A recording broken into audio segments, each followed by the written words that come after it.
चलो चर्चा करते हैं ज्योमेट्रिकल ऑप्टिक्स।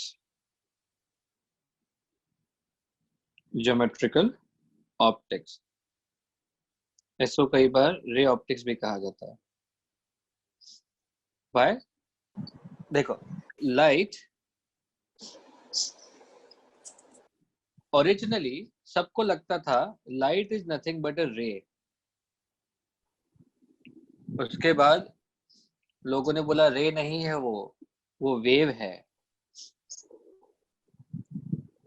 फिर बोले नहीं, ये तो पार्टिकल बिहेवियर है, इसमें पार्टिकल्स है, फोटॉन्स है। तो there are certain example in which light behaves as a ray. Certain जगह पे लाइट को वेव की तरह समझते हैं तो चीजें प्रूव होती है, और कई जगह पार्टिकल की तरह समझते हैं तो चीजें प्रूव होती है। ठीक है, तो अपने टॉपिक अपने सिलेबस में वेव ऑप्टिक्स है और रे ऑप्टिक्स है। ठीक है, ये पार्टिकल वाला मॉडर्न फिजिक्स में जाएगा। तो चलो आज अपन चर्चा करते हैं रे ऑप्टिक्स। रे ऑप्टिक्स की अगर अपन चर्चा करें, ठीक है, देन सबसे पहली चीज आती है कि यार how do we see things. How do we see things. Ray optics, मैं एक बार वापस लिख लेता हूँ जो हमने पहले लिखा था। रे ऑप्टिक्स मीन्स रे बिहेवियर ऑफ लाइट। रे बिहेवियर ऑफ लाइट। एक होता है वेव ऑप्टिक्स, जो कि हम वेव बिहेवियर ऑफ लाइट में पढ़ेंगे। ठीक है, तो इसकी पूरी शुरुआत होती है how do we see things से। How do we see things, हम कोई चीज को कैसे देखते हैं। So when let's say you have a light source,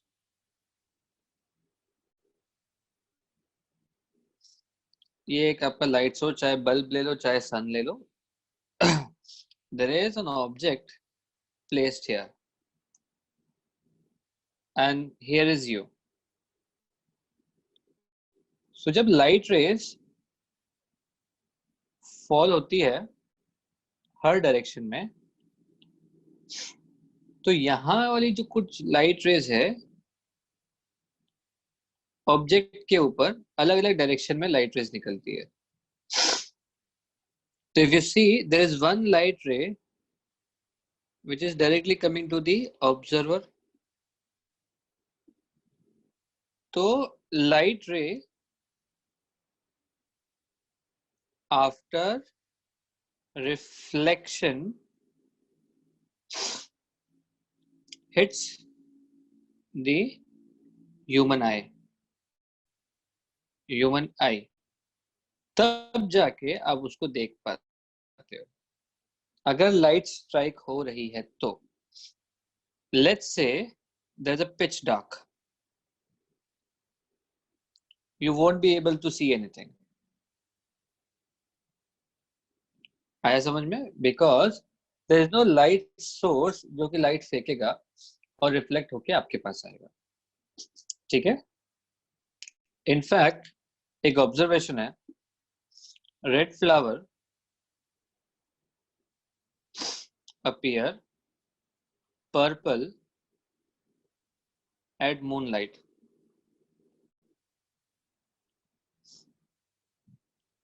ये ऐसा क्यों होता है? ये भी one of the factor is this only. ठीक है, अब समझते हैं how do we see colour. How do we see colour, हम लोग कलर कैसे देखते हैं। लेट्स से अपने पास क्या है, okay, let's say we have a red colour ball and we have a blue colour ball. दोनों ही मैंने ब्लैक से बना दी। Let's say I have a red color ball and let's say I have a blue color ball. ठीक है,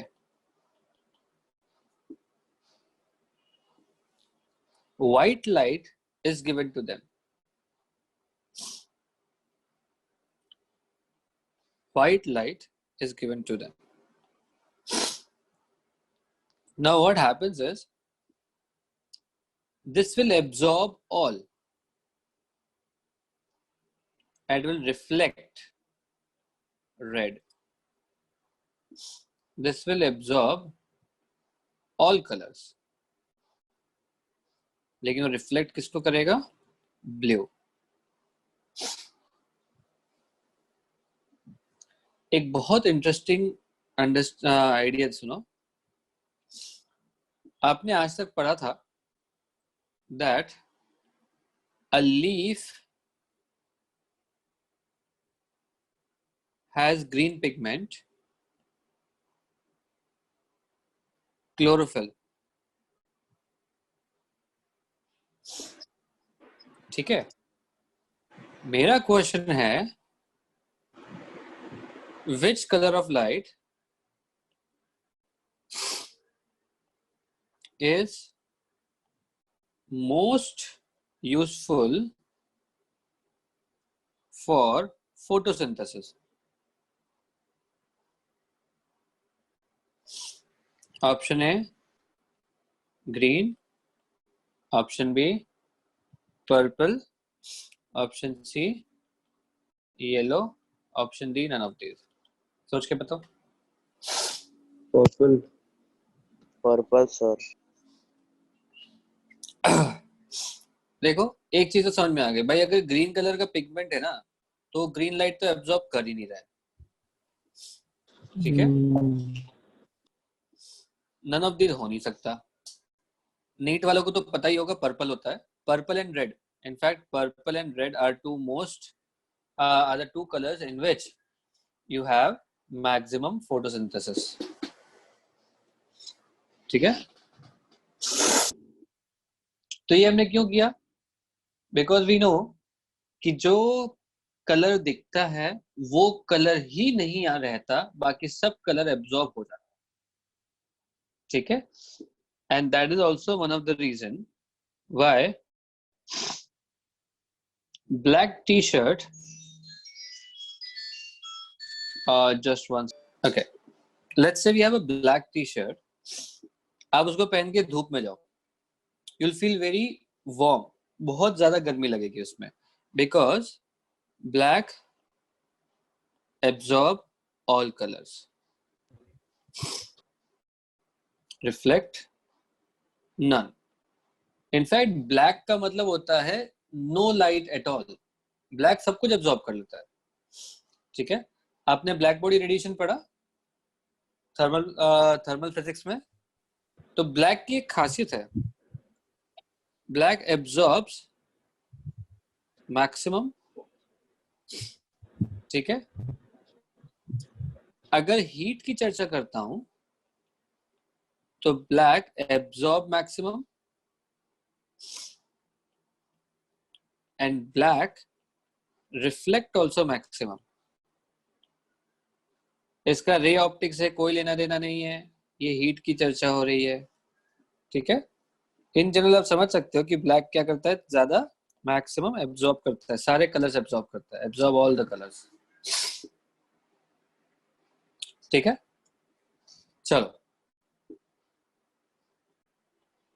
एक चीज आपको समझनी है.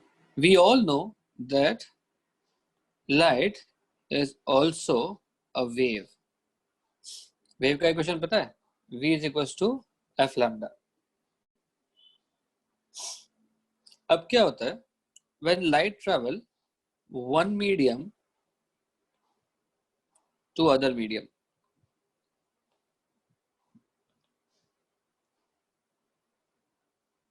आपको पता है जब whenever a wave travel from one medium to other medium, if you remember हमने साउंड में किया था, उसका वेवलेंथ चेंज हो जाता है ना, एंड वेलोसिटी भी चेंज हो जाता है.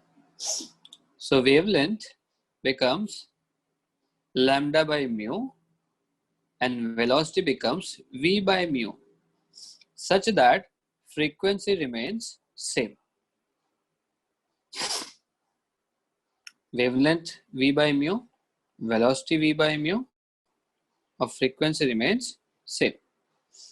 इसको आप वैसे भी समझ सकते हो, for electromagnetic wave, ठीक है, the speed of light is 1 upon mu naught epsilon naught का स्क्वायर रूट. ये था वैक्यूम में. लेकिन जब किसी मीडियम में जाते हैं तो पता है ना म्यू नॉट क्या हो जाता है, म्यू नॉट म्यू आर, और एप्सिलॉन नॉट क्या हो जाता है, एप्सिलॉन नॉट एप्सिलॉन आर. अच्छा, एप्सिलॉन नॉट आपको पता होगा, epsilon naught is permittivity of free space. ये हमने इलेक्ट्रिक फील्ड में पढ़ा था. सिमिलरली म्यू नॉट हम मैग्नेटिक फील्ड में पढ़ेंगे, that we call permeability of free space. अगर उनका फील्ड लेना हो तो आप समझ सकते हो, ability of the free space to allow electric field to pass and to allow magnetic field to pass. In fact, not to pass but to allow the field to happen in the medium. जैसे आप किसी दूसरे medium में चले जाते हो ना, तो म्यू नॉट के साथ म्यू आर का फैक्टर आता है, एप्सिलॉन के साथ एप्सिलॉन आर आता है. तो देखो ये क्या हो गया, 1 by mu naught epsilon naught into 1 by mu r epsilon r. ये वैल्यू है c, यानी c upon mu r epsilon r. देखो वेलोसिटी ऑफ लाइट कितना हो जाएगा, c by mu, where mu is defined as root mu r epsilon r, comma mu है मेरा refractive index. Refractive index, इसको मैं n भी लिख सकता हूं. Refractive index can also be written as n. ठीक है. Now this refractive index is a optical density of a material. It is also known as optical density of material. Please make a note, it has no association with the density that is equal to mass upon volume. इसका कोई association नहीं है optical density का. It's just a refractive index. ठीक है. तो अगर मुझे पूछा जाए, यहां पे ध्यान दो,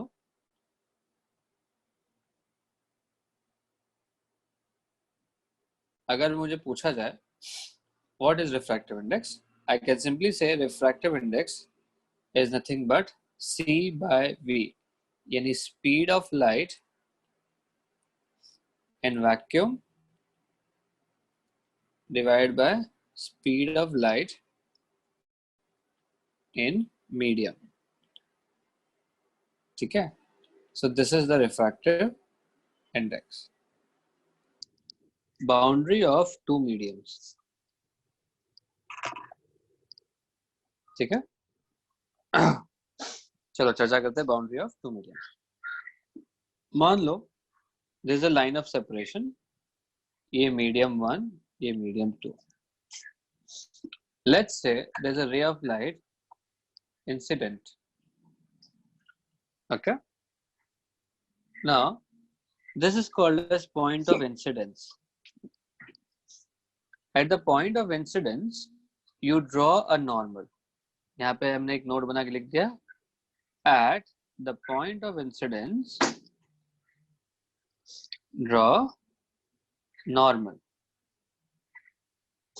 चलो भाई, पॉइंट ऑफ इंसिडेंस पे हमने नॉर्मल ड्रॉ कर दिया. ठीक है.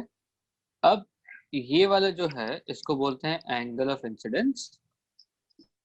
ठीक है. और इसको बोलते हैं incident ray.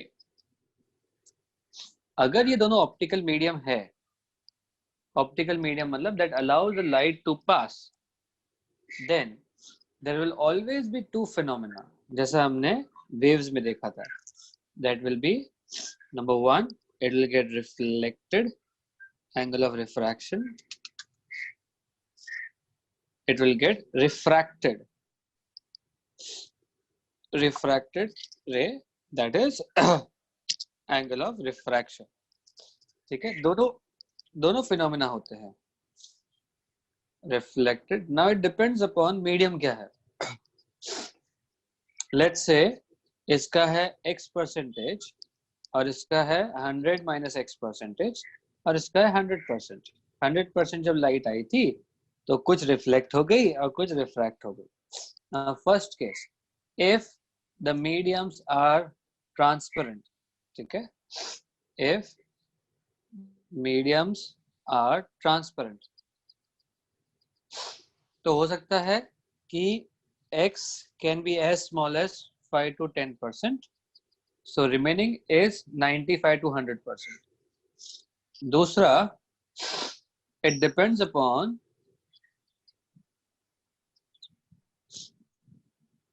angle of incident and medium 2 by medium 1 का refractive index।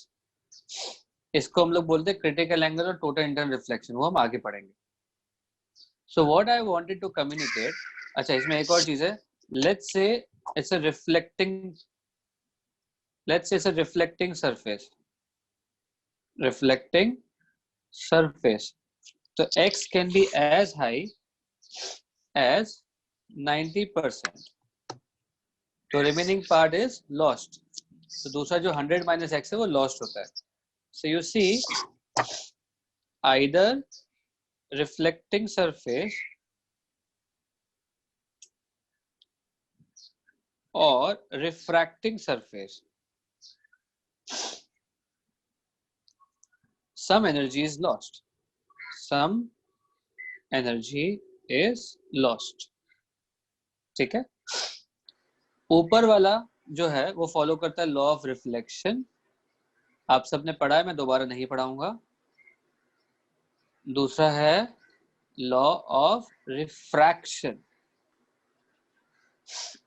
ठीक है। हम इसका एप्लीकेशन करेंगे अलग अलग सिचुएशन पे।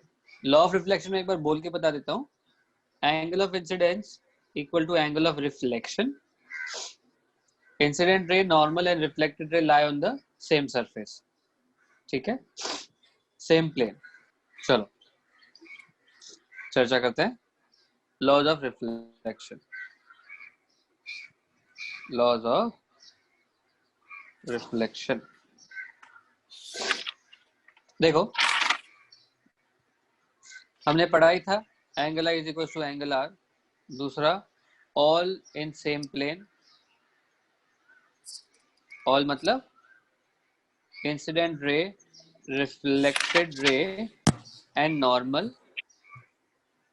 सेम प्लेन का मतलब अगर मैं टैबलेट में ड्रॉ कर पा रहा हूँ एक रे को, तो दूसरी जो रिफ्लेक्टेड रे वो टैबलेट के बाहर नहीं भाग जाएगी, टैबलेट के अंदर ही उसी प्लेन में मूव करेगी, ठीक है। Third, angles measured with respect to normal, अच्छा ये लॉ नहीं है, ये सिर्फ definition, normal at the point of incidence. अब इसका समझ चर्चा करते हैं। हमने देखा है कि प्लेन सरफेस में तो बहुत आसान है, but what if there is a curve surface. Curve surface पे मैं लाइट इंसिडेंट करवा रहा हूँ, पैरेलल लाइट इंसिडेंट हो रही है,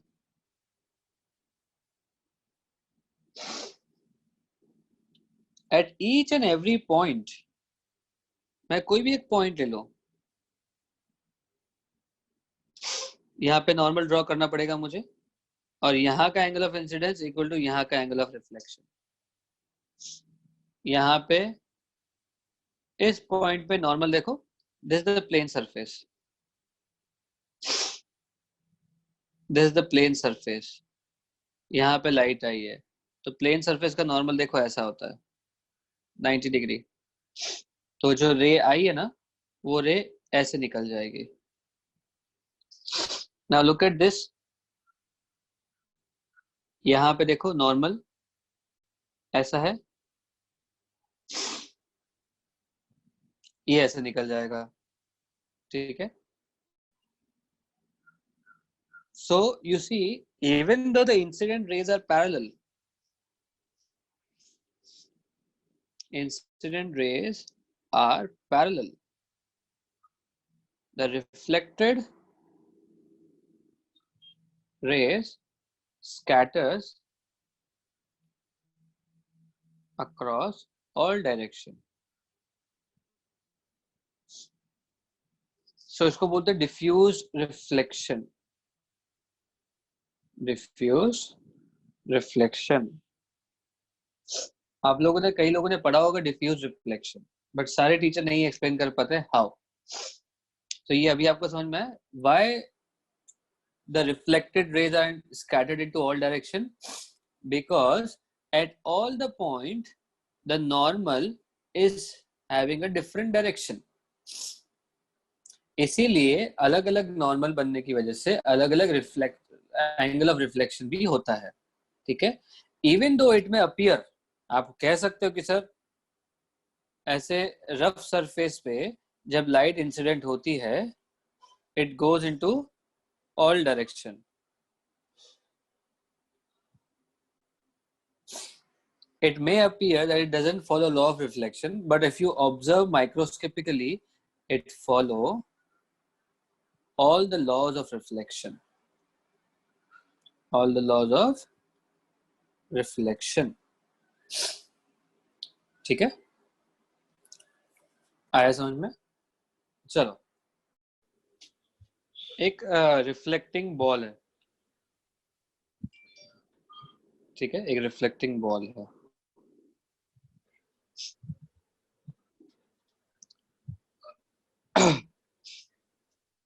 Incident rays are parallel.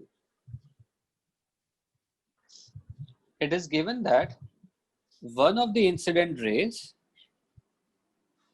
after reflection goes perpendicular. आपको ये बताना है if this is coordinate axis 0, 0, find the point of this A. A के आपको पॉइंट फाइंड करना है. ऐसे क्वेश्चंस में हमेशा आइडेंटिफाई करो कि नॉर्मल कहाँ होगा. इफ यू ऑब्जर्व केयरफुली, ये इंसिडेंट लाइट है और ये रिफ्लेक्टेड लाइट है. आपको पता है नॉर्मल हमेशा एंगल को बाइसेक्ट करेगा, और उसी पैटर्न पे चलो. I know that the normal will bisect the angle, तो नॉर्मल ने एंगल को बाइसेक्ट कर दिया, तो 90 डिग्री को बाइसेक्ट किया तो कितना आ गया? 45 डिग्री. 45 डिग्री. अगर ये 45 है तो ये भी कितना हो जाएगा? 45. बस, तो ए के पॉइंट मिल गए. ए cos 45, ए sin 45. तो ये हो जाएगा r cos 45, ये हो जाएगा r sin 45. नाउ एक और चीज रहेगी, since it is into the negative direction, ये माइनस r cos 45 हो जाएगा, ये plus r sin 45. So the point of A r minus r by root 2 and plus r by root. ऐसे solve करना था इसको.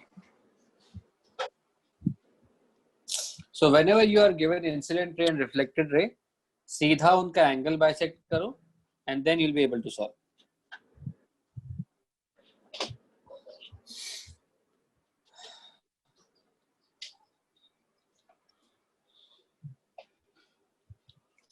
Note it down.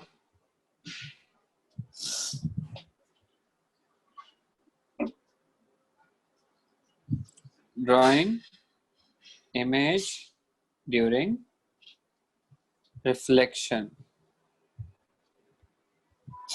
हम reflection के दौरान इमेज कैसे ड्रॉ करें? चलो, मान लेते ये मिरर है. Let's say I have this point A.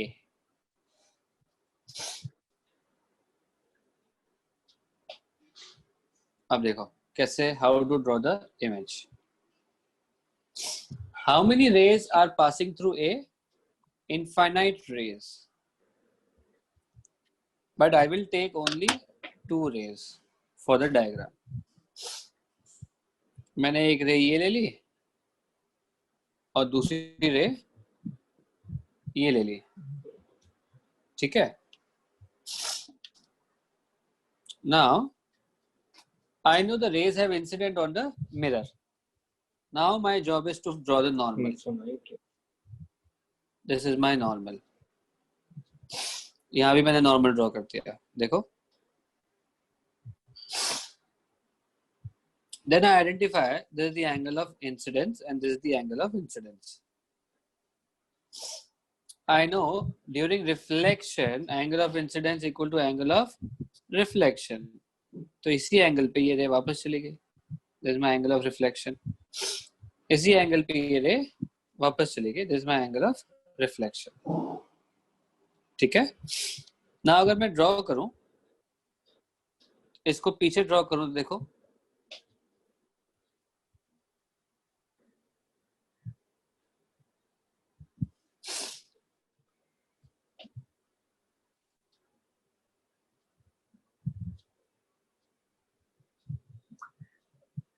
ये यहाँ पे मिल रहा है. ठीक है. You see, they lie on the line which is a perpendicular bisector. In fact, अगर ये डिस्टेंस x है ना, तो ये डिस्टेंस भी x है. So how to draw image? एक पॉइंट लो, दो रेज ले लो और उनको रिफ्लेक्शन ड्रॉ कर लो with the angle with the proper ये क्या लॉज ऑफ रिफ्लेक्शन लगा के. ठीक है. इसको नोट डाउन करो फटाफट. How to draw image in actuality. फिर अपन शॉर्टकट भी देखेंगे इसका. Take any two rays and draw the reflected rays, trace them back. So that is how you draw the image. Now direct method देखो, shortcut. Direct method. Let's say I have this mirror. This is my object. Directly draw a perpendicular line on the mirror. Measure the distance x to the mirror. Measure the same distance from mirror to the image. खत्म.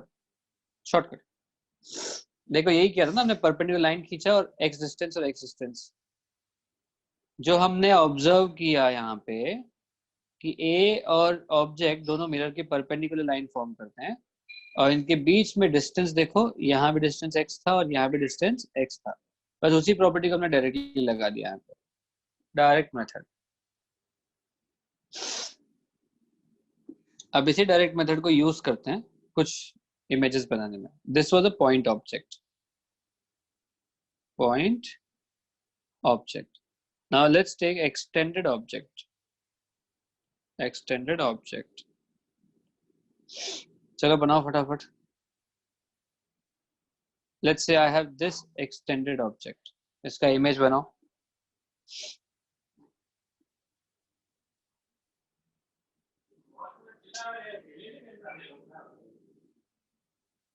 ये देखो extended object जब भी होता है ना, आप उसके टिप्स आइडेंटिफाई कर दो. ठीक है. और सीधी परपेंडिकुलर लाइन खींचना चालू कर दो. ना जो ये डिस्टेंस है इस टिप का, उतना ही डिस्टेंस यहाँ पे हो गया. ये थोड़ा दूर है तो थोड़ा दूर हो जाएगा. ये पास में है तो थोड़ा पास में हो जाएगा. ठीक है. तो देखो ऐसे. सो यू सी, अगर एरो ऐसा था तो एरो ऐसा हो जाएगा.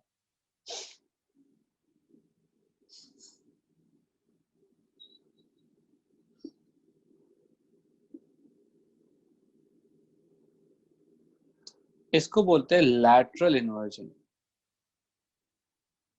लैटरल इन्वर्जन मींस राइट का क्या हो जाएगा, लेफ्ट. आप खूब कांच में खड़े होकर अपना राइट हैंड मूव करोगे, आपको लगेगा कि कांच के अंदर लेफ्ट हैंड मूव हो रहा है. ओके. चलो फटाफट एक एक्सरसाइज करो छोटी सी. अपने नाम के इनिशियल्स. मेरे नाम के इनिशियल है जी जे. इसका रिफ्लेक्शन करके बताओ.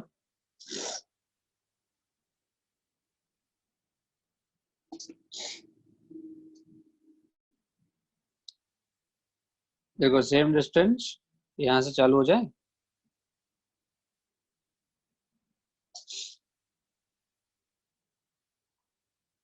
जे जी,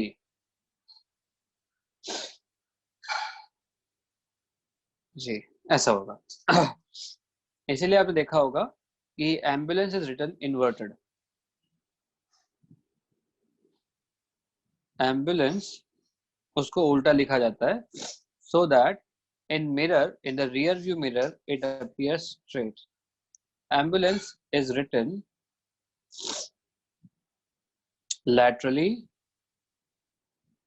inverted to see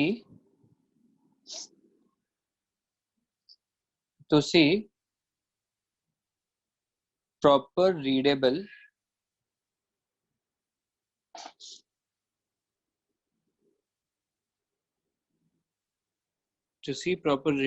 alphabets in rear view mirror, rear view mirror। ठीक है,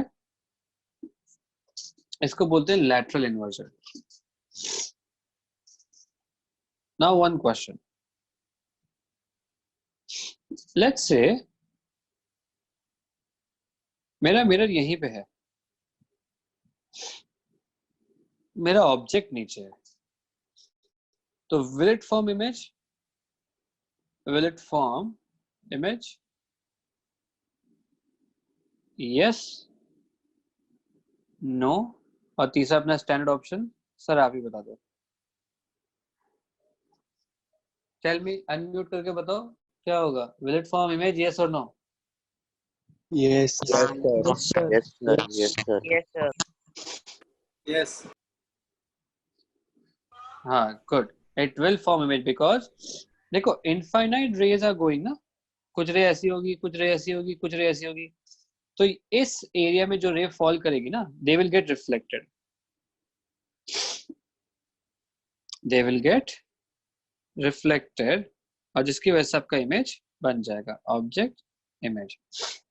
तो ये आपको खास ख्याल रखना है that image can comfortably be form even if the mirror is not exactly in front of the object। ठीक है, अब एक और क्या बात करनी थी आपसे। हाँ, अगर एक ऐसा कर्व मिरर है और आपका एक्सटेंडेड ऑब्जेक्ट है, डू रियलाइज हर पॉइंट से हर जगह पे अलग अलग नॉर्मल पे रेस जाएंगी। So there might be the situation that अगर मैं इसको 7 पार्ट्स में डिवाइड कर दूं तो हो सकता है इसका जो रिफ्लेक्शन है वो पहला पार्ट इतना बड़ा हो जाए, दूसरा छोटा हो जाए, तीसरा पार्ट इतना बड़ा हो जाए, चौथा छोटा, पांचवा छोटा, छठा इतना बड़ा। सो अलग अलग पॉइंट का अलग अलग रिफ्लेक्शन होगा, and as a result you get a funny image. आप कई बार फनी मिरर्स के सामने खड़े होते हो ना, आपका मुंह बड़ा दिखता है, हाथ छोटे दिखते हैं, तो this is the logic behind funny images और द फनी मिरर्स। ठीक है, फनी मिरर्स का कंसेप्ट बताना था आपको। चलो अब एक क्वेश्चन करते हैं, एक हाँ, अगर मान लो मेरे 45 डिग्री पे मिरर है, I have two object, one is horizontal, other is vertical. चलो फटाफट इसकी इमेज ड्रॉ करके बताओ मुझे।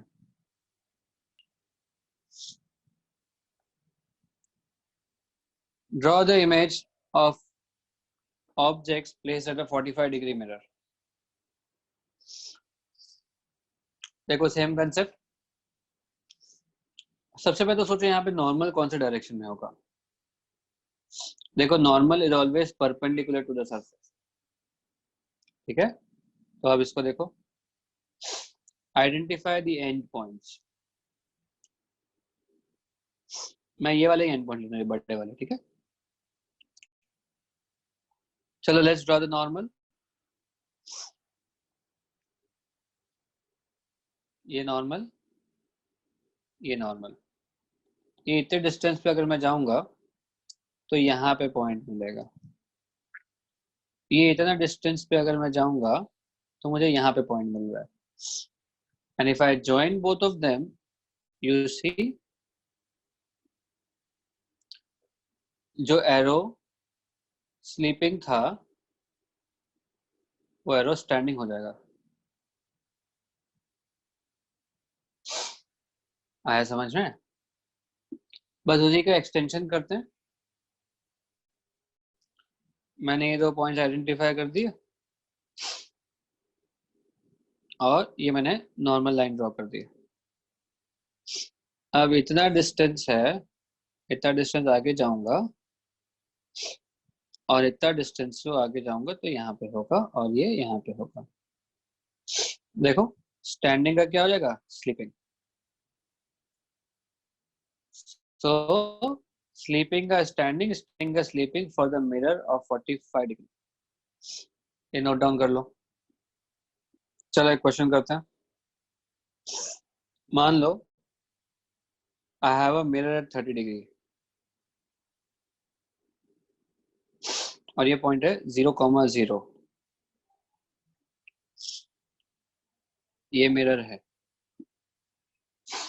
मैंने यहाँ पे 1 और 2 पे एक ऑब्जेक्ट रखा O। आपको पूछा गया फाइंड कोऑर्डिनेट्स ऑफ इमेज। चलो सॉल्व करो। This angle is 30 degree.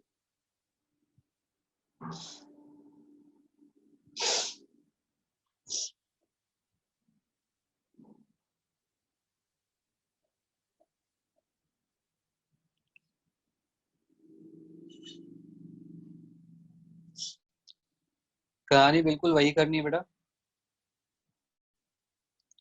Draw the normal from the object और उतने ही डिस्टेंस पे दोबारा जाना है। तो जितना डिस्टेंस ये होगा ना, जितना डिस्टेंस ये होगा उतना ही डिस्टेंस ये भी होगा। तो ये मेरा इमेज। आप खुद बताओ what will this angle be? Do you realize triangle 1 and triangle 2 are congruent triangle,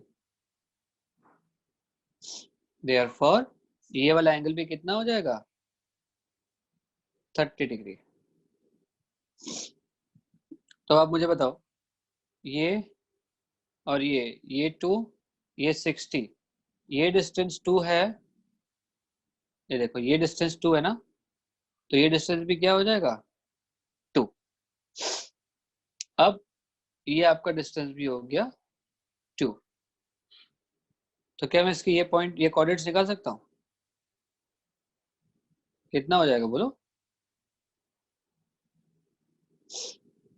ये पॉइंट हो जाएगा 2 cos 60 और ये पॉइंट हो जाएगा 2 sin 60।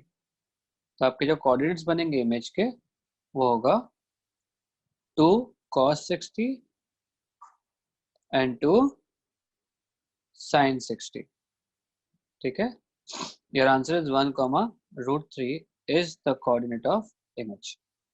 लॉजिक समझ में आना चाहिए। मिरर से आपने नॉर्मल ड्रॉ कर दिया और फिर कुछ नहीं, सिंपल मैथ्स था।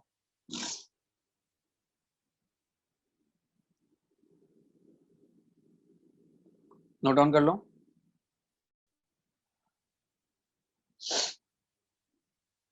चलो एक और क्वेश्चन करते हैं।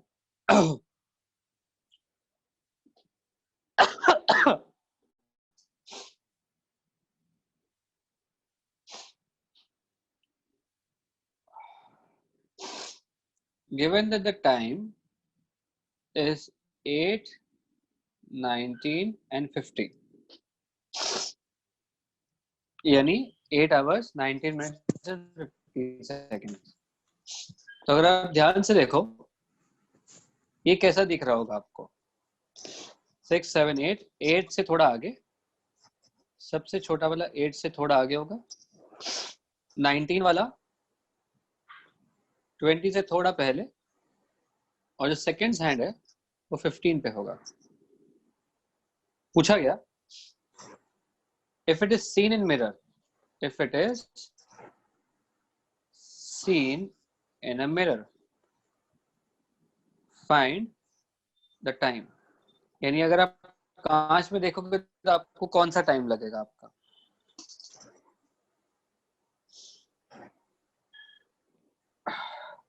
Mirror is in front of the wall, front of the clock, and you're seeing the clock in the mirror.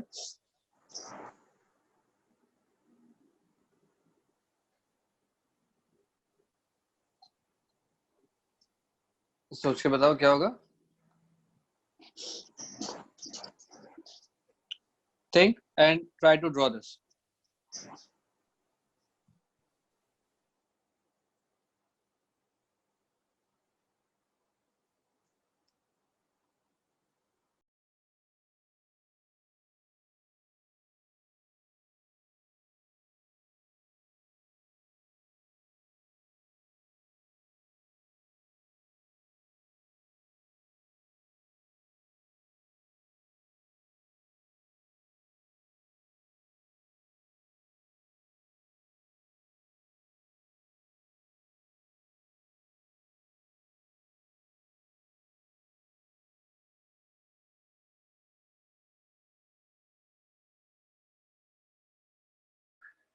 Sure. 4 hours, 41 minutes, 45 seconds. 3 hours 41 ये देखो कहानी कुछ ऐसी हो जाएगी ना। सबसे पहले छोटे वाले को देखो, he is somewhere between these two. तो आपको जो रिफ्लेक्शन होगा somewhere between 3 and 4 trying to touch the 4 one. तो अभी तक 4 नहीं बचे हैं, वो श्योर है, ठीक है। मिनट हैंड को देखो 8 और 9 के बीच में है, मतलब 3 और 4 के बीच में है, तो वो कुछ ऐसे 8 और 9 के बीच में होगा। 1 मिनट का फर्क है तो 1 मिनट का फर्क होगा, तो 3 बज के ये 40 से ऊपर 41 हो जाएगा और ये एग्जैक्टली इधर आ जाएगा 45। दिस इज योर आंसर, ठीक है। चलो अब चर्चा करते हैं फील्ड ऑफ व्यू की। Field of view, field of view की मतलब how much can be seen. Simple, मान लो आई हैव अ मिरर और मैं यहाँ पे खड़ा हूं, तो मुझे पूछा गया कि हाउ मच कैन आई सी। तो देखो इसको कैसे करते हैं, सिंपल है। I will be seeing in the reflection from the mirror. तो मैंने एक रे ये ले ली, यही रे इसका मैं रिफ्लेक्शन देख पाऊंगा ना। अब देखो ये सबसे लास्ट वाली ऐसे जाएगी और सबसे फर्स्ट वाली ऐसे जाएगी। दैट मीन्स इस पूरे फील्ड में जो भी होगा उसको मैं देख सकता हूं using the mirror. So this part is called field of view. Field of view, ठीक है। यही चीज को अगर मैं आप ध्यान से देखो, जैसे ही मैं कॉन्वेक्स सरफेस ले लेता हूं, यू सी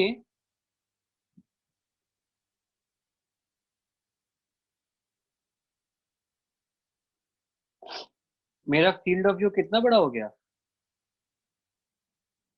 मैं यहाँ पे खड़ा खड़ा इस पूरे एरिया को देख सकता हूँ,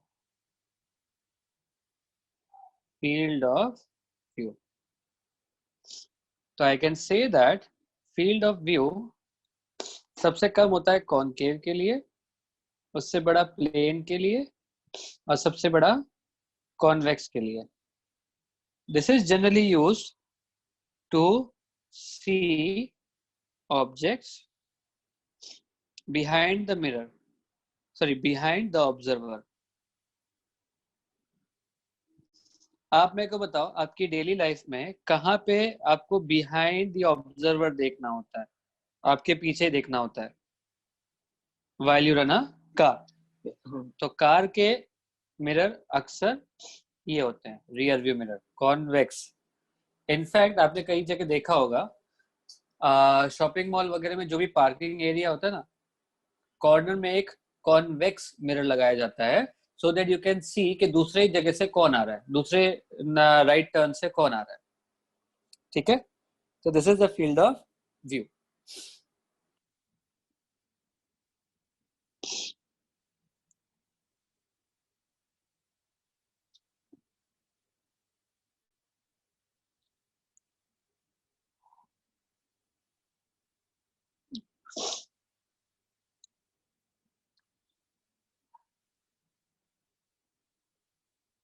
चलो ये क्वेश्चन सॉल्व करो। Find the minimum height required to see the complete image of a man.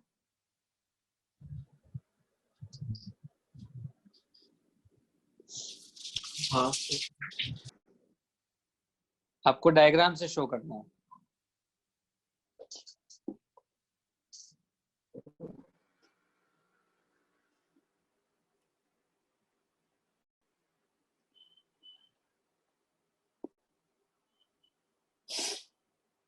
चलो ध्यान देते हैं इस पे। Let's say this is the man.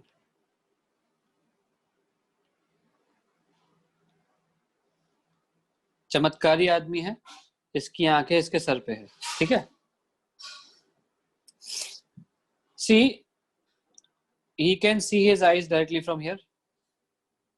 That means the mirror required mirror starts from here. Now he have to see his tip of the leg. ठीक है, तो ये रे ऑफ लाइट आई, रिफ्लेक्ट होकर यहाँ चली गई, यानी इससे नीचे और करना मुझे, ये रे ऑफ लाइट आई, रिफ्लेक्ट होकर यहाँ चली गई, and this is my requirement over. So this is useful part of mirror. अब इसका अपन मैथमेटिकल ऑब्जर्वेशन लेते हैं। देखो,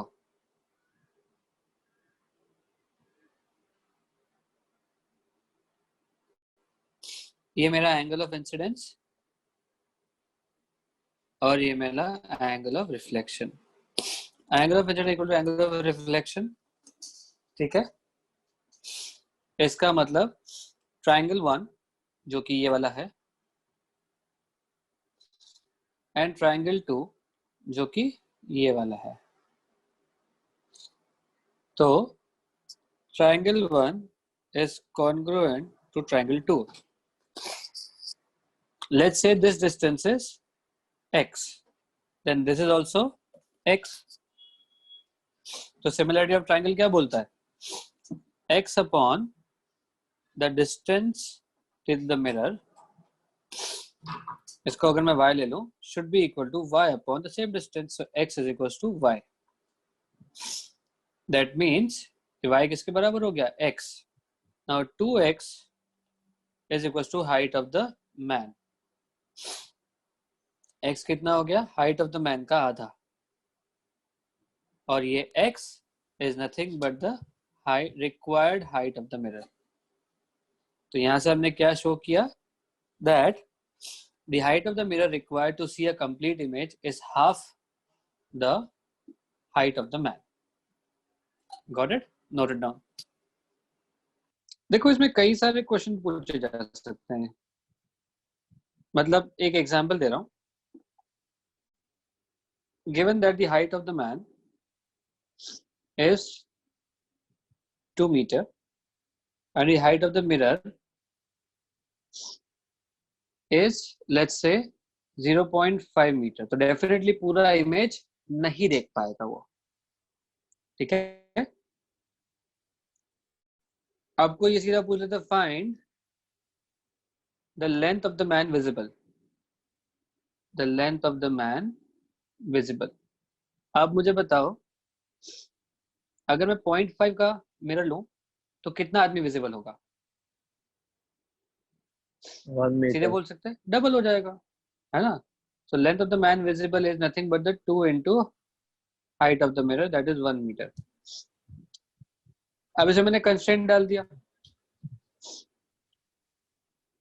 also find the position of mirror, the position of mirror such that the man can see his toes. Man can see his toes. अब बताओ, वही चमत्कारी आदमी मानो जिसकी आंखें उसके सर के ऊपर है।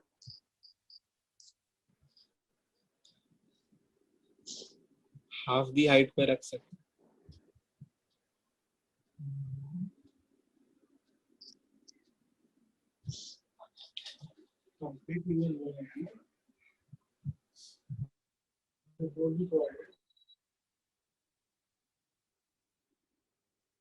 देखो, he must see his toes, यानी यहाँ पे तो मिरर होना ही चाहिए, ठीक है, और कोई कंडीशन नहीं दी है। तो ऑप्शन ए आपका मिरर ऐसा है, ये मेरा ऑप्शन ए। ऑप्शन बी आपका मिरर ऐसा है। तो इसके दो आंसर होते हैं। आपको सिर्फ टो देखना है ना, बाकी कुछ भी देखो। My condition is I should see the toe. तो योर आंसर वुड बी या तो ये डिस्टेंस या ये distance. Answer is either 0.5 metre from ground, क्योंकि देखो ये पूरा कितना है 1 मीटर, ठीक है, और 1 मीटर के एंड पे अगर मिरर चाहिए 0.5 सेंटीमीटर लेंथ का, तो ये लेंथ कितना हो गया 0.5 मीटर। दूसरा आंसर है 0.5 मीटर से चालू होगा। दूसरा आंसर है 1 मीटर फ्रॉम ग्राउंड। और ये किसका पोजीशन है? Position of the lower tip, position of lower end of the mirror, lower end of mirror. आया ही नहीं सर, दो इमेज कैसे, दो पोजीशन कैसे आ गई? आया कि नहीं समझ में? मेरे पास कंस्ट्रेंट सिर्फ एक है, I need to see the toes.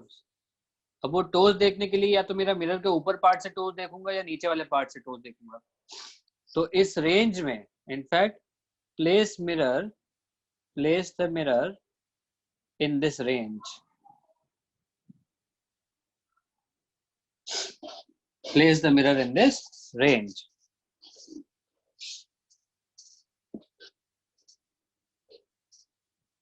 चलो एक और अच्छा क्वेश्चन करते हैं।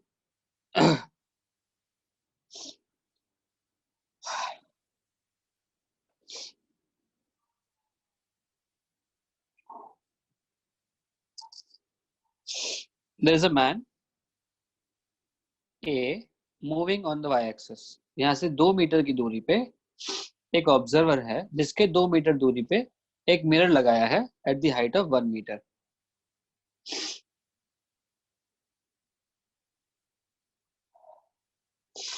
Eight the height of 1 metre आपने एक मिरर लगा दिया, ठीक है। मिरर की लेंथ भी कितनी है? 1 मीटर। आपको पूछा गया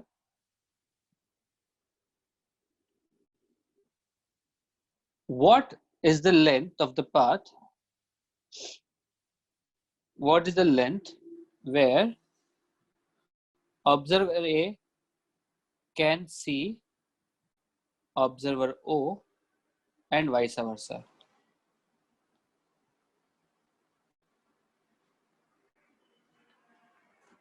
I repeat the question. ये लेंथ 2 मीटर, ये लेंथ भी 2 मीटर, ये लेंथ 1 मीटर और ये लेंथ भी 1 मीटर। आपको बताना है वो कौन से दो लेंथ है या वो कौन से दो पॉइंट है जहां पे वो उसको देख पाएगा, and what is the length of that path, कितनी देर तक वो उसको देख पाएगा। चलो try to solve it. Simple mathematics है, ज्योमेट्री है और कुछ नहीं है। नीट वालों ये सिंपल मैथ्स है जो आप 10th तक पढ़ चुके हो। A is moving along the y-axis. A is moving along positive y-axis. चलो लेट्स सॉल्व। थोड़ा बड़ा बनाते फिगर को। ये 2 मीटर, ये 2 मीटर, ये 2 मीटर। यहाँ पे है ऑब्जर्वर, ये 1 मीटर और ये 1 मीटर। यहाँ पे है मिरर। तो you see the ray will incident here, और वो ऐसे जाएगा। मुझे कैसे पता ऐसे जाएगा? Because angle of incidence equal to angle of reflection. या तो ये ऐसे समझो, अदरवाइज ऐसे देखो कि ये मिरर से 2 मीटर था ना, तो उसका इमेज भी कहाँ पे बनेगा? 2 मीटर पे बनेगा। और यहाँ से आपने पूरी रे को खींच लिया। ऑप्शन 2, सॉरी सेकंड रे ऐसे जाएगी और वो ऐसे जाएगा। ठीक है। नाउ हमको सिमिलर ट्रायंगल आइडेंटिफाई करना है। कौन सा सिमिलर ट्रायंगल लेना है? ठीक है, अब देखना ध्यान से। Triangle number 1 and triangle number 2 are similar triangles. ठीक है, तो ट्रायंगल 1 एंड ट्रायंगल 2। चलो ट्रायंगल 1 और triangle 2, let's start. Triangle number 1 में 1/2, ये 1 है ये 2 है, is equal to x upon ये कितना है? 2 + 2 + 2 6। तो 1/2 is equal to x upon 6। तो x कितना आ गया? 3 मीटर। दैट मीन्स ये पॉइंट यहां से 3 मीटर की ऊंचाई पे है। ये आया समझ में? Now let's see. अब ये ट्रायंगल नंबर 3 और ये ट्रायंगल नंबर 4। चलो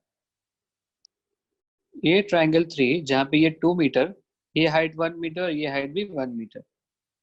ठीक है, तो ये 2 और बड़ा ट्रायंगल जो है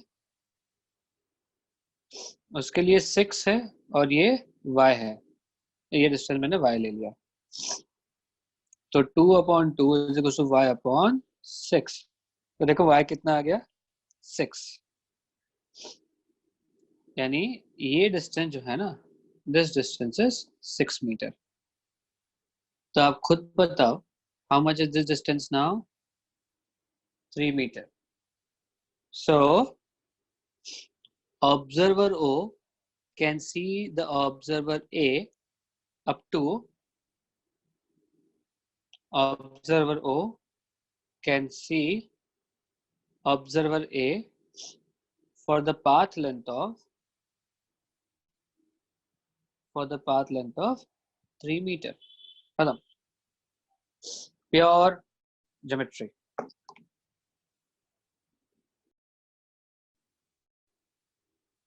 Angle of deviation. देखो मान लो एक रे इंसिडेंट ऐसे हो गई, ये एंगल ऑफ इंसिडेंस, और ऐसे की ऐसे चली गई। Angle of incidence equal to angle of reflection. आपको पूछा फाइंड डेविएशन। डेविएशन का मतलब डेल्टा के फॉर्म में रिप्रेजेंट करते हैं उसको। डेविएशन का मतलब ये था कि यार ये रे जा तो ऐसे रही थी, पर किसी ने उसको घुमा के ऐसे कर दिया। ये घुमाव वाला जो एंगल है उसको बोलते हैं एंगल ऑफ डेविएशन। आपको ये घुमाव वाला एंगल पूछा है। ठीक है, अब देखो इसको कैसे सॉल्व करते हैं। ये पूरा एंगल कितना है 180, ये पूरा एंगल कितना है 2i, तो डेल्टा कितना हो गया 180 माइनस 2i। ठीक है, 180 minus 2i।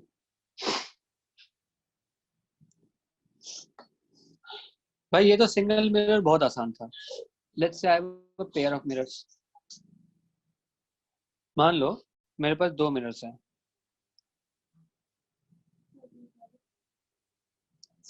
and the angle between them is 60 degree.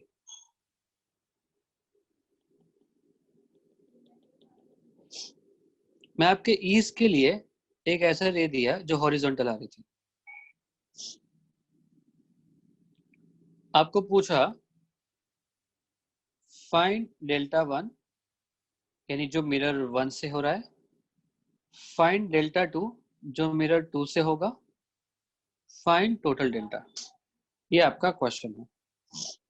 चलो सॉल्व करो इसको। चलो let's see this. This is my normal. आप देखो अगर ये 60 है, प्लीज पे अटेंशन, एंगल्स का खास ख्याल रखना यहाँ पे, तो ये भी 60 होगा।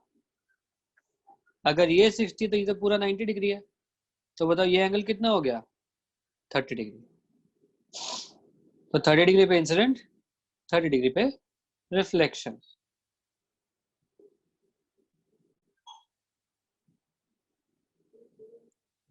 थर्टी डिग्री, ठीक है। ये 30 तो ये कितना हो जाएगा 60। अब देखो ऑल्टरनेट एंगल्स हो गया, तो ये भी कितना हो गया 60। ये 60 हुआ तो गौर करिए यहाँ पे ये कितना एंगल हो गया 30 डिग्री, यानी कि वापस इसी एंगल से 30 डिग्री पे ये चला जाएगा। ये तो हो गया रिफ्लेक्शन फ्रॉम टू मिरर्स। अभी तो हमें शिफ्ट निकालना बाकी है, पहले ये कंप्लीटली ड्रॉ करो, फिर ध्यान दो।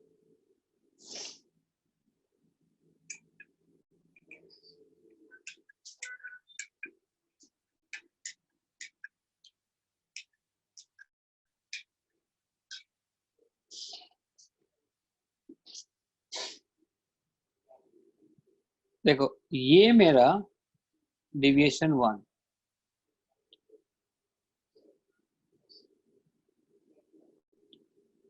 ये मेरा डिविएशन 1 और ये मेरा डिविएशन 2।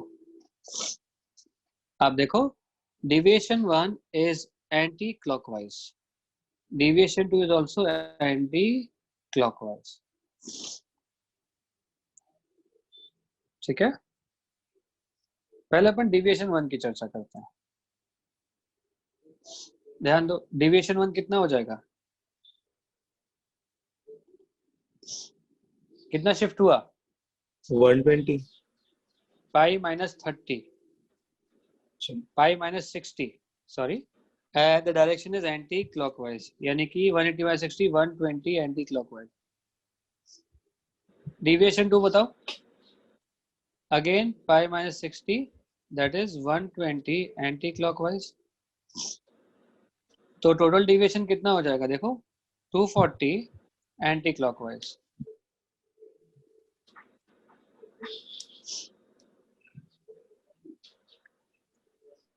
ध्यान दो अब और देखो, अगर मैं यहाँ पे देखो इस पॉइंट पे, ठीक है, तो ये मेरा डिविएशन हुआ क्लॉकवाइज और ये मेरा डिविएशन हुआ एंटी क्लॉकवाइज, है ना। तो मेरे पास दो ऑप्शन है, टोटल डिविएशन को या तो मैं लिख दूं 240 एंटी क्लॉकवाइज या टोटल डेविएशन को मैं लिख दूं 120 क्लॉकवाइज। ठीक है, ये आया समझ में? पूरा नोट डाउन करो, फिर हम एक फॉर्मूले पे आते हैं।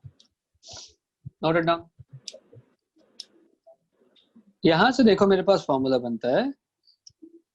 फॉर्मूला बनने से पहले देखो, first the ray was incidented, तो ray incident on mirror 1। Now move mirror 1 to mirror 2। अब देखो, अगर मिरर 1 को मिरर 2 बनाना तो मुझे कितना मूव करना है? मिरर 1 को मिरर 2 बनाना तो मुझे कितना मूव करना है? इस डायरेक्शन में 60 degree. Let's say that is theta. मुझे कितना मूव करना था? 60 degree anti clock, sorry clockwise, 60 degree clockwise.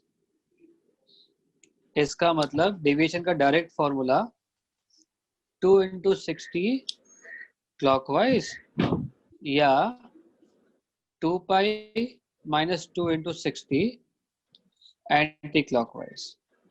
So my formula becomes total deviation is nothing but 2 theta, same sense of mirror rotation.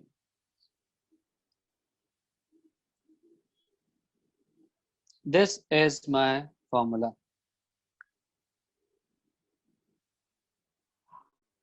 अगर मैंने मिरर को rotate किया clockwise तो मेरा एंगल कितना होगा? 2 थीटा क्लॉकवाइज। खत्म। अब इसके बाद आप कितने ही क्वेश्चन मेरे को पूछ लो, मुझे आंसर पता है।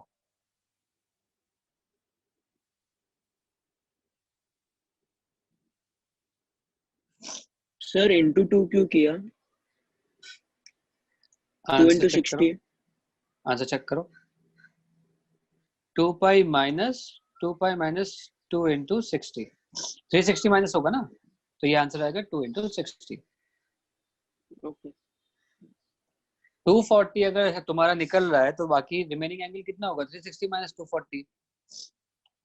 ठीक है, तो ये जो भी एंगल निकल रहा है उसको 360 में से माइनस कर दिया।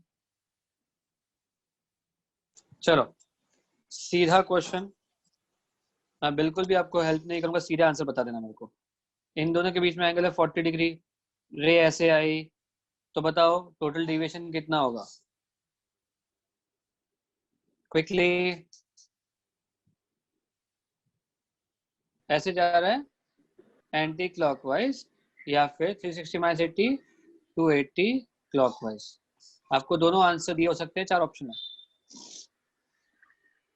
ठीक है, चलो अब angle of deviation when a mirror is moved. Mirror is moved. चलो लेट्स से ये मिरर पड़ा है इसमें, हाँ? ये एक इंसिडेंट रे आई, ये नॉर्मल और ये रिफ्लेक्टेड रे चली गई। डेविएशन बहुत आसान था। कितना था? पाई - 2i। ये एंगल ऑफ इंसिडेंस, ये भी angle of reflection which is angle of incidence. मैंने क्या किया, मिरर को थोड़ा सा रोटेट कर दिया by an angle of theta. Mirror rotate हो गया एंगल ऑफ थीटा, इसका मतलब आपका नॉर्मल भी कितना रोटेट हो गया by an angle of theta. तो न्यू इंसिडेंट एंगल कितना हो जाएगा? देखो i + थीटा आया कि नहीं? ये नॉर्मल से नया इंसिडेंट एंगल कितना हो गया? i + theta. तो नया रिफ्लेक्टेड एंगल भी कितना हो जाएगा? i + theta. यानी ये एंगल भी कितना हो जाएगा? देखो ये वाला एंगल न्यू नॉर्मल से i + थीटा। ठीक है, इस बार न्यू डेविएशन कितना हो जाएगा? पाई - 2 × i + theta. Pi - 2i - 2 theta. ये क्या है? Original deviation -2 theta. तो कितना फर्क आया आप देखो, by the angle of 2 theta. That means original reflected ray or new reflected ray has shifted by an angle of theta. ठीक है? If delta sorry, if mirror moved by theta, कौन सा डायरेक्शन मूव किया था हमने? Clockwise. इसका मतलब reflected ray moved by 2 theta clockwise. ये आपको लर्न करना है. कर दो नोट डाउन. चलो लेट्स मूव आगे. एक क्वेश्चन है.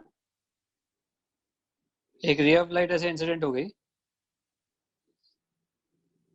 30 डिग्री पे, तो रिफ्लेक्टेड भी कहाँ जाएगी? 30 डिग्री पे. The question was how much the mirror to be rotated such that the reflected ray becomes horizontal. बताओ.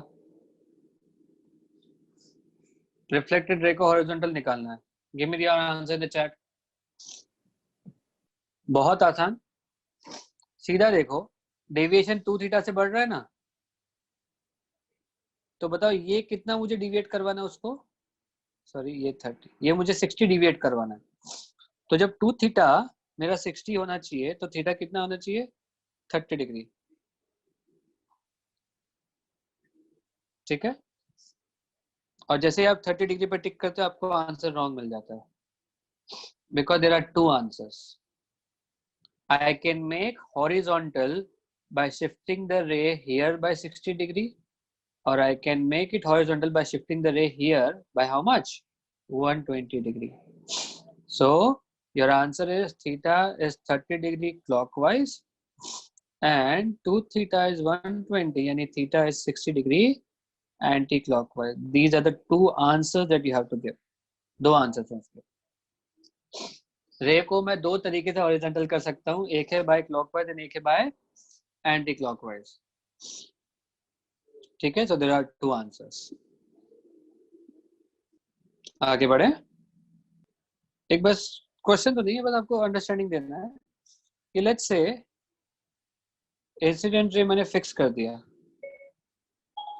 ठीक है? मैंने इंसिडेंट रे फिक्स कर दिया. अब मैंने मिरर को रोटेट करवा दिया ओमेगा एंगुलर वेलोसिटी से. तो जो इसका रिफ्लेक्टेड रे है, उसका इस सर्कल के लॉन्ग एंगुलर वेलोसिटी कितना होगा?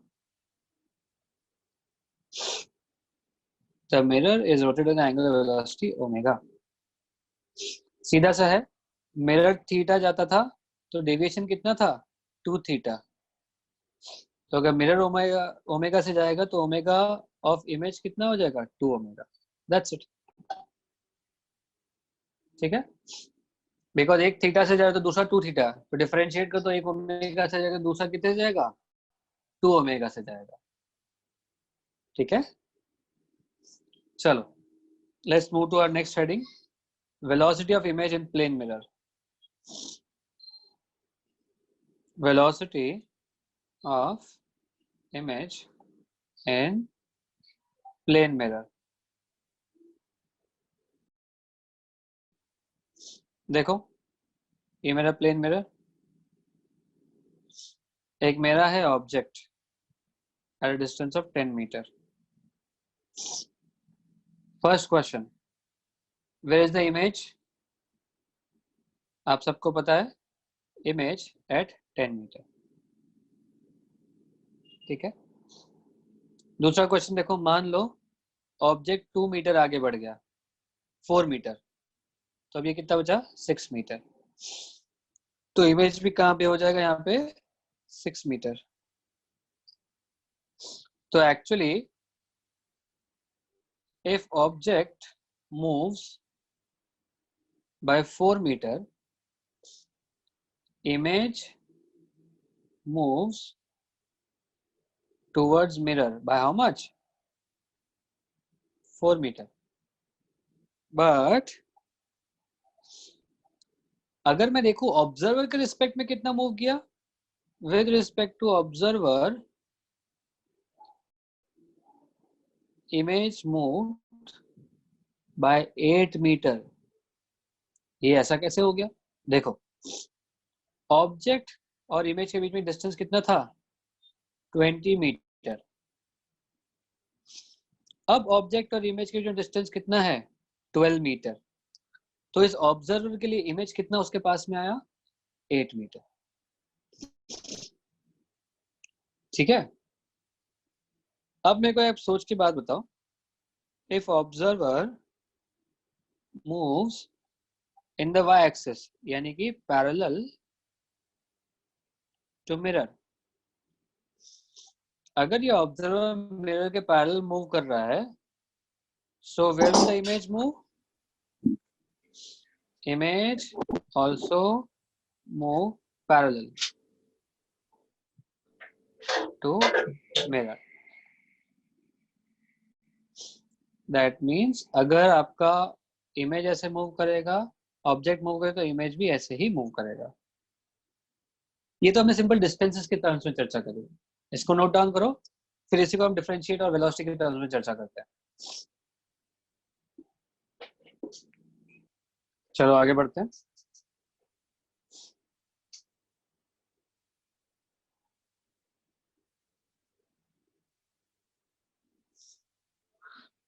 दिस इज ऑब्जेक्ट, ये वेलोसिटी इसकी 2 मीटर पर सेकंड है, ये वेलोसिटी 3 मीटर पर सेकंड है। तो बताओ what will the velocity of image? Velocity of image क्या होगा? Given that the mirror is at rest, mirror is at rest, सीधा सा है, ये जितना आगे जाएगा उतना ये भी आगे जाएगा, तो इसका भी कितना हो जाएगा? 3 मीटर पर सेकंड, और ये कितना हो जाएगा? एज इट इज 2 मीटर पर सेकंड। ये तो बहुत आसान कहानी थी। नाउ सेकंड सिचुएशन में हमने मिरर को भी मूव करवाया। मैंने बोला कि चल भाई मिरर तू भी भाग 3 मीटर पर सेकंड से, 3 नहीं, इनफैक्ट को कम करो, मिरर को मैंने भगाया 1 मीटर पर सेकंड से। अब कैसे सॉल्व करेंगे? नाउ if mirror also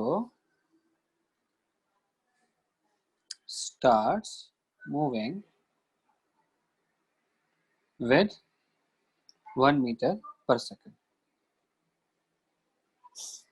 अब इसको सॉल्व करने के लिए आपको समझना पड़ेगा, let's say you are sitting on the mirror, मैं मिरर के ऊपर एक चेयर लगा के बैठ गया। So if I am observer is on the mirror, इसका मतलब क्या हो गया? मिरर रेस्ट पे हो गया, मिरर इज एट रेस्ट। जैसे ऑब्जर्वर मिरर के ऊपर बैठेगा, मिरर रेस्ट पे हो जाता है। अब मेरे लिए जो वेलोसिटी ऑफ ऑब्जेक्ट है टूवर्ड्स मिरर, टूवर्ड्स या अवे फ्रॉम द मिरर, यही होगी वेलोसिटी ऑफ इमेज टूवर्ड्स और अवे फ्रॉम द मिरर। हमने देखा था ना, जितनी इसकी वेलोसिटी टूवर्ड्स या अवे फ्रॉम द मिरर है वो सेम रहेगी उसकी। इसका मतलब वेलोसिटी ऑफ ऑब्जेक्ट, इसका मतलब है velocity of object with respect to mirror is same as velocity of image with respect to mirror, क्योंकि मैं ऑब्जर्वर बन के मिरर के ऊपर बैठा हूं। The only difference is the direction is opposite, इसलिए माइनस साइन लगेगा उस पर। Now we all know the concept of relative velocity. Velocity of object with respect to mirror is nothing but the velocity of object minus velocity of mirror. And velocity of image with respect to mirror is nothing but the velocity of image minus velocity of mirror. आधे लोग वैसे ही परेशान है, sir क्या कर दिया आपने? तो देखो ऐसे याद करो, हमने रिलेटिव वेलोसिटी पढ़ा था। ये कार 10 मीटर पर सेकंड से जा रही है, ये कार 3 मीटर पर सेकंड से जा रही है। तुम बैठ गए किधर? तुम अंदर घुस के बैठ गए। ये मेरा A और ये मेरा B। तो मेरे लिए the velocity of A with respect to observer, यानी जो गाड़ी के अंदर बैठे उसके लिए 10 मीटर से थोड़ी जा रहा है, क्योंकि वो खुद तो 3 से जा रहा है। तो velocity of A with respect to B is velocity of A minus velocity of A minus velocity of B, यानी कि कितना हो जाएगा 10 माइनस 3 यानी कि 7 मीटर्स पर सेकेंड, विच मेक सेंस। अगर मैं एक कार में जा रहा हूँ, उस कार की स्पीड 3 है, दूसरी कार ओवरटेक करती है 10 की स्पीड से, तो मेरे लिए तो वो कार सिर्फ 7 की स्पीड से जा रहा है। This was the concept of relative velocity. तो बस अब इसी फॉर्मूले में रिलेटिव वेलोसिटी लगाओ। देखो, velocity of object minus velocity of mirror is equal to minus times velocity of image minus velocity of mirror. ठीक है, open the bracket, vo minus vm is equal to minus vi plus vm। तो यहां से मेरे को क्या मिलता है, vi is equal to 2vm minus vo, और ये आपको RL लर्न करना है। ठीक है, तो चलो let us apply this here. What was my original? The velocity of image is equals to 2 into, up since all of them are vector quantity, I will define the directions. This is my positive direction. ठीक है, तो 2 into velocity of mirror is 1 minus the velocity of object is 3. कितना answer आया, -1 metre per second. That means जो image है ना वो इस डायरेक्शन में 1 मीटर पर सेकेंड से मूव कर रहा है। So this is the application with sign. यहाँ पे आप नोट बना के लिख सकते हो, डिफाइन द डायरेक्शन फर्स्ट। यहाँ पे आप नोट बना के क्या लिखोगे, define the directions first and then solve. ठीक है, चलो इसको नोट डाउन करो फटाफट। चलो एक क्वेश्चन करते हैं to understand this into more depth. ये मिरर है, ये मेरा है ऑब्जेक्ट, ऐसे जा रहा है 5 मीटर पर सेकंड से at an angle of 37 degree. ठीक है, find the velocity of image. Mirror को रेस्ट पे मान लो। First case, assuming mirror at rest, ये मेरा फर्स्ट केस है। चलो मैंने क्या किया, सिंपल कंपोनेंट स्प्लिट कर दिया, 5 cos 37 5 sin 37। cos 37 हो जाएगा 4 मीटर पर सेकेंड, sin 37 हो जाएगा 3 मीटर पर सेकेंड। तो डू रियलाइज जो इमेज होगा उसका पहले वेलोसिटी ऑफ ऑब्जेक्ट को लिख लो i कैप j कैप में, 4i cap plus 3j cap. तो आप बताओ इमेज क्या हो जाएगा, ऑपोजिट डायरेक्शन में 4 हो जाएगा, -4i cap plus 3j cap. यानी आपका जो इमेज रहेगा वो ऐसे मूव करेगा, यानी इधर -4i कैप यानी 4 metre per second negative access में, और इधर 3 metre per second. Vector notation बहुत सिंपल। दूसरा केस, इस बार मैं खुद मिरर को भी मूव करना चाह रहा हूँ। ठीक है, मिरर को मैंने मूव किया at an speed of 2 metre per second. अब आपको बताना है वेलोसिटी ऑफ इमेज। तो सबसे पहले मैं क्या करूंगा, इसके दो कंपोनेंट ले लूंगा। सेम 37 पे है तो ये हो जाएगा 4 मीटर पर सेकेंड, ये हो जाएगा 3 मीटर पर सेकेंड। मुझे पता है जो भी इमेज होगा वो भी कुछ ऐसे ही चल रहा होगा, तो this will never change, this never changes. और इसको मैं velocity of object in the X direction मान लेता हूँ। In the X direction I can apply this formula. कौन सा, देखो ये वाला फॉर्मूला, ये वाला फॉर्मूला अप्लाई करो। ठीक है, अब देखो वेलोसिटी ऑफ क्या दिया हुआ, velocity of image is twice velocity of mirror minus velocity of object. So 2 into, again मैंने डायरेक्शन डिफाइन कर दिया, ये मेरा plus direction. 2 into velocity of mirror minus velocity of object. Answer is 0. You see, this answer is 0. So velocity of object is defined as 4i cap plus 3j cap, while velocity of image is only 3j cap. There is no I cap component. ठीक है? This is the answer. Okay? हमेशा याद रखना, parallel component never change.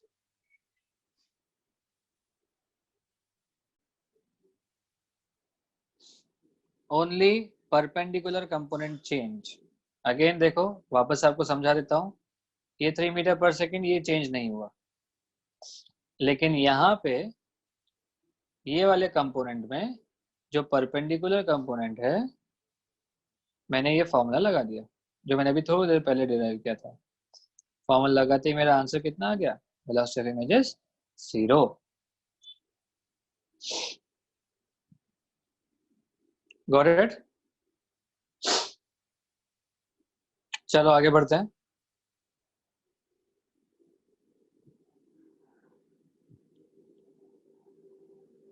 Fine डालो. Parallel mirrors, parallel mirrors. Everyone pay attention fully on the screen. Parallel image में सबसे पहले मैं आपको बता देता हूँ, इनफाइनाइट इमेजेस बनती है. आप सबके टीचर्स ने आपको बताया होगा पहले 9th-10th में. We are going to draw and see कैसे बनती है इनफाइनाइट इमेजेस. मान लेते हैं इनके बीच में डिस्टेंस है 3 मीटर. कितना है? 3 मीटर. और मैं, एक मिनट, इसको थोड़ा कुछ और लो, इसको आप 5 मीटर ले लो. 5 मीटर ले लो. 5 मीटर, ठीक है. मान लेते हैं मैंने एक ऑब्जेक्ट को यहाँ पे रखा, वो यहाँ से 2 मीटर पे है.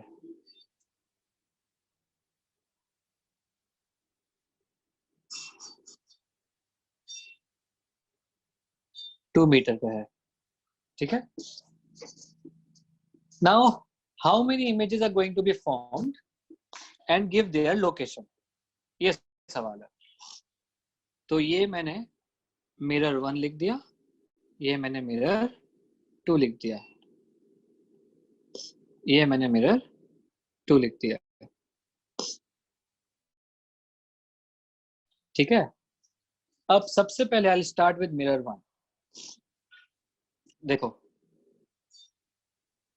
फर्स्ट रिफ्लेक्शन की वजह से यहाँ पे इमेज बनेगी, यहां से मिरर 2 पे दूसरा रिफ्लेक्शन होगा. तो देखो कितना है, this is 2 metre,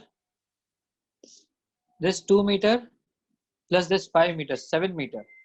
This will act as an object for the second image, जो कि यहाँ बनेगी 7 मीटर पे, और ये ऐसे बनेगा. अब देखो ये डिस्टेंस कितना है, 7 minus 2, सॉरी ये 7 मीटर है और ये 5 मीटर. 7 plus 5 कितना हुआ, 12 पे. तो देखो इमेजेस कहाँ बनी, पहले इधर 2 मीटर पे बनी, फिर इधर 7 मीटर पे बनी, फिर इधर 12 मीटर पे बनी. तो आप खुद ही बता दो अभी इधर नेक्स्ट कहाँ बनेगी. 5 कितना हो जाएगा, 17 मीटर. फिर कितना हो जाएगा, 22 metre, 27 metre and so on. ठीक है. ये जब फर्स्ट रिफ्लेक्शन टेकन कहाँ पे आपने लिया था? और मिरर 1, पहला रिफ्लेक्शन आपने मिरर 1 पे लिया। अब देखो मैं दूसरी रे लूंगा जिसका फर्स्ट रिफ्लेक्शन कहाँ पे होगा? On mirror 2। चलो फर्स्ट रिफ्लेक्शन मैंने मिरर 2 पे लिया। I am using the red pen now. ये कितना है? 3 मीटर। तो यहाँ पे 3 मीटर पे एक आपकी इमेज बनेगी जो ऐसे जाएगा। अब देखो 3 + 5 कितना होगा? 8। तो यहाँ से 8 की दूरी पे आपको एक मिलेगा। ठीक है, पहला 3 पे था, दूसरा कहाँ पे? 8 पे। क्यों? क्योंकि ये जो पहला इमेज बना है ये ऑब्जेक्ट की तरह बिहेव करेगा। कैसे? देखो ये फर्स्ट रे गई, वो रिफ्लेक्ट होके इधर गई। ओके, ये कहाँ से? 3 से। अब ये यहाँ पे रिफ्लेक्ट होगा तो ये कहाँ से आएगा? 8। अब देखो ये भी यहाँ जाके रिफ्लेक्ट करेगा, कितना दूरी पे बनाएगा बताओ? 8 + 5 13, है ना? तो देखो पहला इधर 3 पे बना, दूसरा इधर 8 पे बना, तीसरा इधर कहाँ बनेगा? 13, 23 चौथा 18 and then 23 meter and then 28 meter। अब अगर मैं दोनों को कंबाइन कर दूं, बिकॉज नंबर ऑफ इमेजेस तो दोनों को मिक्स करना पड़ेगा मुझे। If I combine both of them, तो आप देखो मेरे इमेजेस कहाँ कहाँ बन रही है? 2 3, उसके बाद 7, फिर 8, फिर 13, फिर 12, फिर 17, फिर 18, फिर 23, फिर 22, 17, 18, 23, 22, फिर 27, 28। ठीक है, इस तरीके से आपकी इमेजेस बनती जा रही है। चलो, so it is difficult to directly write this. So आप पहले ये लिखो, फिर ये लिखो, because it is very easy. आपको 5 5 5 5 ऐड करते जाना है। यहाँ भी देखो आपने क्या किया?